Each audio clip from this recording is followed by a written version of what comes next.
Now looking at those growth targets, so scaling back from that 8% that we saw, that they had tabled at the beginning of the year, now sitting at 7% for 2013. How much of an impact do you think the current economic situation that we're sitting in, given what's happening in Europe and the USA, had an impact on them scaling back that well, I think the global environment, if anything, is indeed less benign than it has been in the recent past, with the ongoing crisis in Europe, and also, more importantly for Zambia, is the slowing growth in China, because a large part of their growth is driven by, from an external sector perspective, from their mining exports, and that's mainly in the form of copper. So their economy is intrinsically related to the price of copper on the international markets, and thanks to the quantitative easing that has been embarked on in Europe, but also more importantly in the US, we've seen very large amounts of liquidity actually being supportive of copper prices. And this has been to the favor of Zambia, whereby we've had copper prices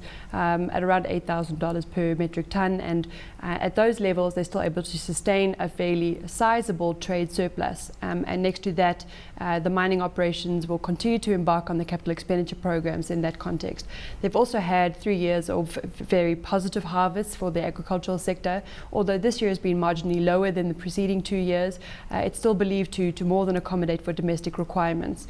So I think the growth assumptions are fairly realistic, considering the amount of investment that is undergoing in Zambia, as well as continued growth in the non-resource sectors of that economy. Not least the expansive budget of 2012, but also the of 2013 is likely to see the high levels of recurrent expenditure, although they're marginally higher, as well as the significant investment that the government plans to undertake, proving also to be supportive of domestic demand. How efficient do you think the government has been in terms of fiscal management? In terms of the actual implementation of the budget, I think this is a phenomenon across Africa, is that we do not see full implementation of the capital expenditure budget.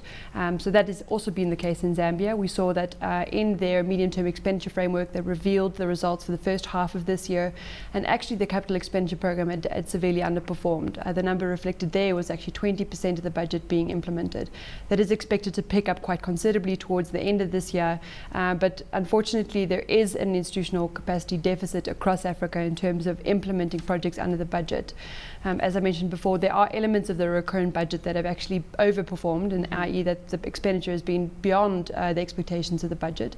In some cases that's slightly worrying because of the upward pressure that has on the recurrent expenditure, which is not always very productive in terms of its support of long-term development. So I'd say the government has been fairly prudent and has been very efficient in the way it's managed its fiscal resources thus far. As I've mentioned, the concern has been in terms of mobilizing domestic resources, that the government could potentially do more, and that has been a concern, particularly with regards to the contribution of mining sector taxes to the overall budget, which have been about 2% of GDP in the past. So the government is concerned about that, and has, even in this budget speech, referred to a number of regulatory measures that they aim to, or that they will implement to seek to address the auditing capacity of the mining operations. Mr. Yamba, I'd like to bring you in here, looking at that growth or forecast for 2013 down to just about 7% from a target of about 8%. Maybe like a question that I just asked Yvette, how much of the current crisis has impacted the growth forecast? Thank you very much. Yes. Zambia belongs to the global world economic system, and any effect that starts whether in the States, right into Europe, China, will definitely have an impact on the growth prospects here. Even though we get some kind of insulation because our economy in terms of the finance is not highly dependent on the international financial system. But nevertheless, because of the exports in terms of copper and other requirements, once there's a slump in the world economic system, then that ultimately will affect Zambia's exports and hence slow down our growth. Secretary, if I could perhaps ask, with regards to the budget in this fiscal year, you did introduce a number of revenue measures. One of the measures that actually I know had been discussed within the government is perhaps addressing the the various taxes that are currently being imposed on foreign investors in the fixed income space. So there's a medical levy, there's a participation rate, as well as a withholding tax on foreigners investing in the bond market. Was this discussed in terms of the 2013 budget, perhaps rolling these measures up into a single withholding tax or something of that nature? Yeah, we did have some discussions. We consulted various stakeholders and tried to see how best we can come up with some of the measures. I would like to believe like some of the tax measures actually are very difficult to implement. So that's why we're talking about undertaking some major tax reforms so that we do some kind of diagnosis study and see how best then we can change the entire tax system.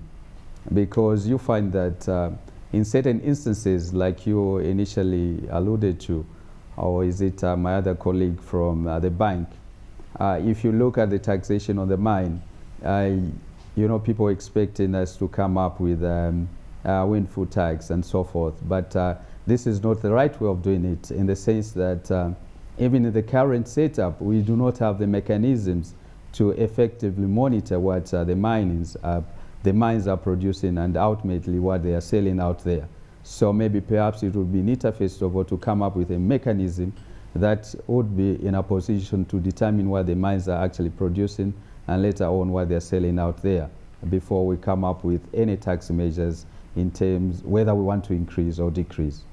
Mr. Yamba, we've just recently had that successful Eurobond that was in September of $750 million.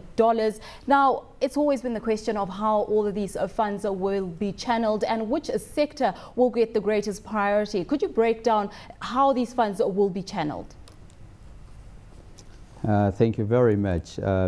Yes, indeed, in terms of the Eurobond, we did raise 750 million US dollars, and actually it was oversubscribed by 11.9 billion. Really, this was a reflection that we are doing well in terms of having the investors having that confidence that Zambia is a good destination for investment because of the current policies that this government has put in place. Now, in terms of the breakdown of the Eurobond, briefly, we have about $255 million, which will be directed to the projects in energy.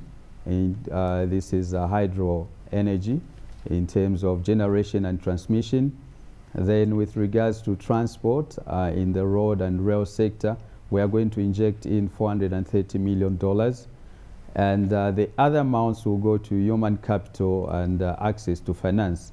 In this particular respect, we want to look at the rehabilitation of the central hospitals. That is 3 of our referral hospitals, because we would like to ensure that we'll have these hospitals up and running with the right diagnostic equipment. So we're going to put in $29 million US. And access to finance, which is one of the major constraints.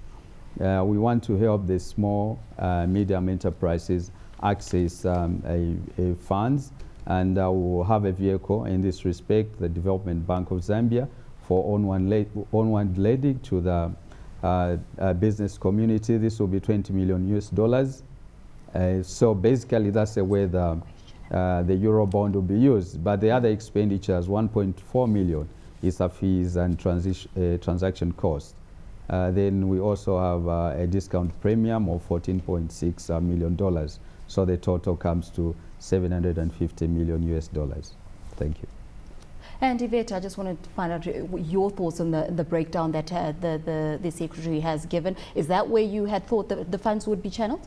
Yes, obviously the government had announced significant investment in railway infrastructure as well as the road infrastructure under the LIG 8000, the construction of 8,000 roads connecting the 10 provinces, as well as the energy infrastructure in the form of the Lower Kafue Gorge. So I think this was widely anticipated, but I think it helps to clarify to investors that these are being dedicated to infrastructure projects and therefore for the long-term productive capacity of the economy. So I would argue that is a positive development, that they've sought to concretely identify the projects that this will be attributed to.